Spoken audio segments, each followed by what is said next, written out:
How you doing, everybody? LaManna here. Received the call over the Father's Day week, and I happened to be in Minnesota visiting my family. And it was a potential seller of a printing business. And it was a potential client in his 50s, small business, 20 employees, 4 million plus in sales. The last 2 years were tipping up, going north, and located in the southeast. And they wanted to talk to me about selling their business. And so I asked the question, because I'm always open 24/7, 365 to talk business. I love talking business, no matter what your situation. And if somebody's going to be open and honest with me on their situation, they need help, I've been there, done that. In this case, he wanted to sell his business. And I asked him if he spoke to anyone. He found me on the web. And he said, yeah, Rock, I had 2 local business brokers look at my business, but they're generalists. They weren't under the specialty of printing, so I found you on the web. RockLaManna.com or LaMannaConsultingGroup.com and so on. So I was honored to see that he reached out to me. Very interested in talking to me, but he only gave me the highlights. I hear the highlights all the time. The problem is there's lowlights. And those lowlights in the details are what buyers look for. So I explained to this prospect that the best thing to do is to really understand how to sell your business. And I asked him if he had any interested parties. He said no. However, I have a minority partner that might be interested. So I asked him, did you talk to him? And he said, yeah, but he doesn't have any money. I said, okay, that's pretty standard. An employee not having the money to acquire 95 or 90% of the founder's equity. In the meantime, there's real estate involved. I asked about the real estate. He gave me a comp number on that. He spoke to these 2 brokers. He got an understanding of a valuation that they took, not a certified, just a guess, like a comp in real estate. They just go out and kind of try to figure out, what the going rate is for a printing business. Well, you're not going to find it on a MLS, okay, or buybusiness.com or some other website, especially now because business brokers are they even needed today, okay? So he wanted to do it yourself. Well, I understand that. And so my approach is, my business model is, I'm a finder. I find and matchmake buyers and sellers. So when he heard that, he was really interested because the broker mentioned a 10 to 12% commission on a sale price. And of course, the valuation was not accurate. And there were no details. So in the meantime, he said, well, Rock, how can you help me? I says, the way I can help you is help yourself. Go on my website, rocklamanna.com, or theynamedyouright.com. And I have resources on there. And one of them is a guide on how to sell your business or how to prepare to sell your printing business. And it's titled Code Red. Download that for $4.95, all online. You get the PDF, and there's your roadmap. Pretty simple. So a week later, he calls me. He says, Rock, I'm ready to go. Loved it. Answered all my questions. I'm prepared.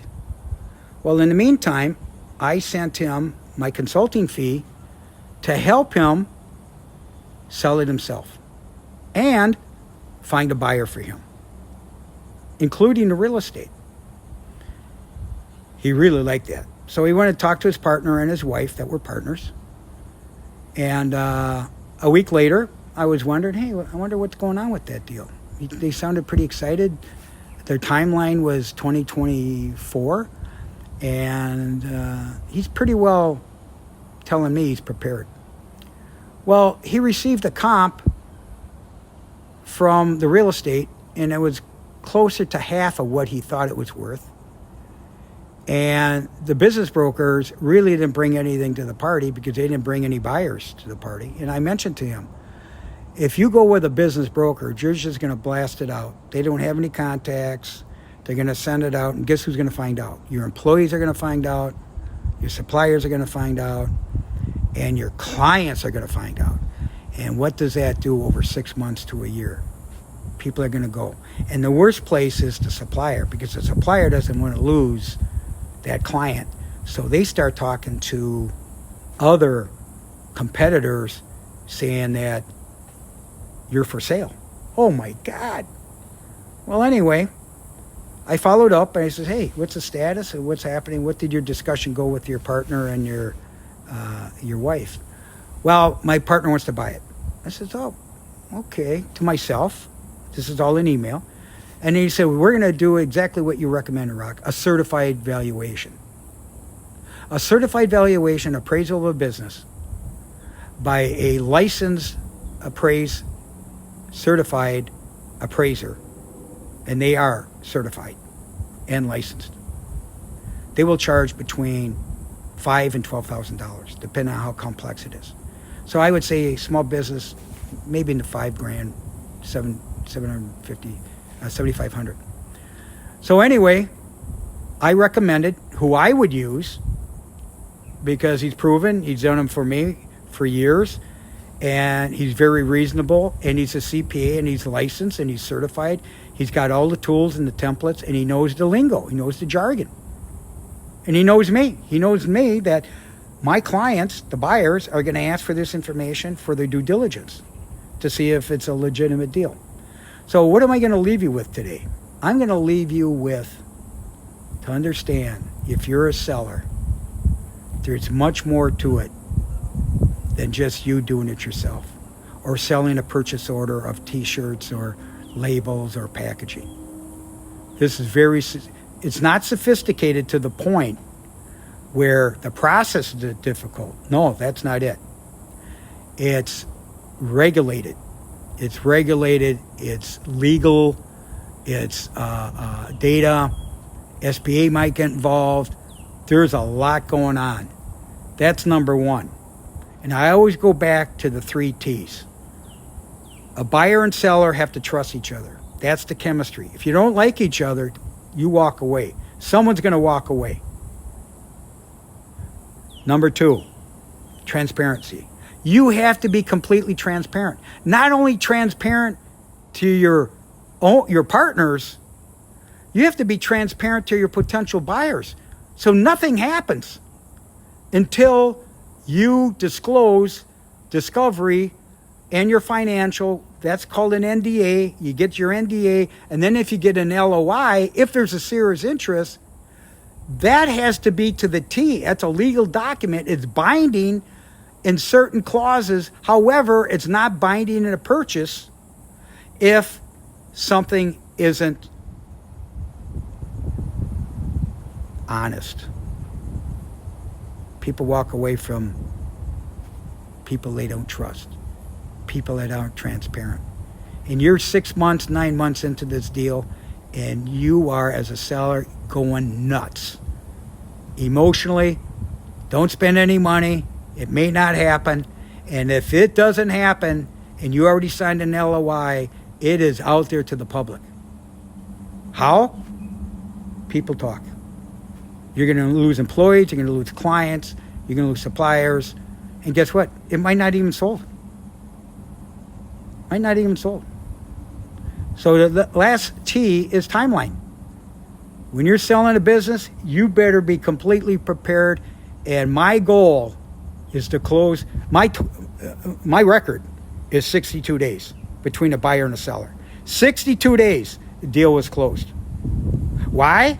In that case, because he was already shop worn. He had already tried to sell it multiple times over years, got emotional about it, and actually died in the process. Okay? And the family sold it. That's just what happens. All right? So this is a lengthy lesson. Lessons learned, but I want to give you a heads up. The 3 T's, after 50 years of doing deals, buyers and sellers, and relationships, I've seen pretty much a lot of issues how I decide whether to take on a deal. You see why I didn't take the seller? My relationship would be with the buyer.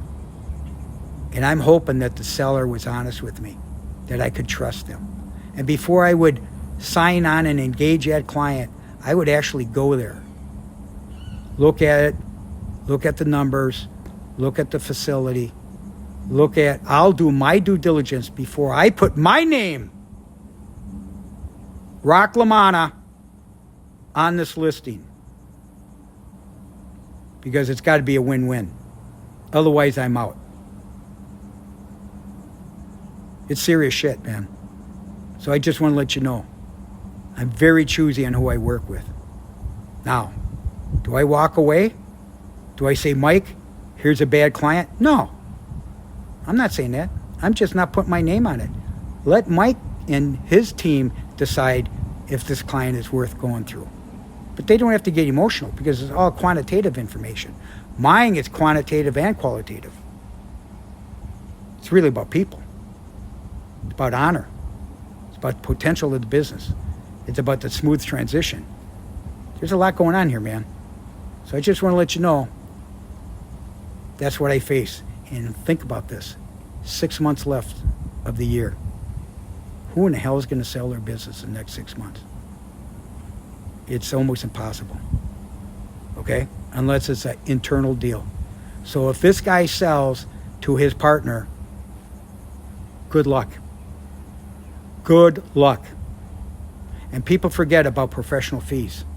Even though you might be paying 10, 12% on a sale on a commission to a business broker, you have minimal $50,000 to $100,000 on professional fees for accountants, valuations, attorneys, and so on. Because there's a consequence if something goes wrong. There's lawsuits. Expect litigation if you do something wrong. And the rule is a seller should be acquired by someone more than 7 times the revenue. So if you're $1 million, a $7 million business may be interested in buying $1 million business. And what's it for? It's a strategic tuck-in, they call it, a bolt-on, where they take the some of the equipment, the clients, probably the salespeople, hardly any production people, and definitely not the owners. Just want to let you know. So LaManna remains in the marketplace, still hearing horrid, brutal stories, and I end up a lot of these by saying, shame on you. Shame on you to try to take advantage of certain situations for a buck. For a buck. So I'll talk to you soon. I got more coming. LaManna. Talk to you soon.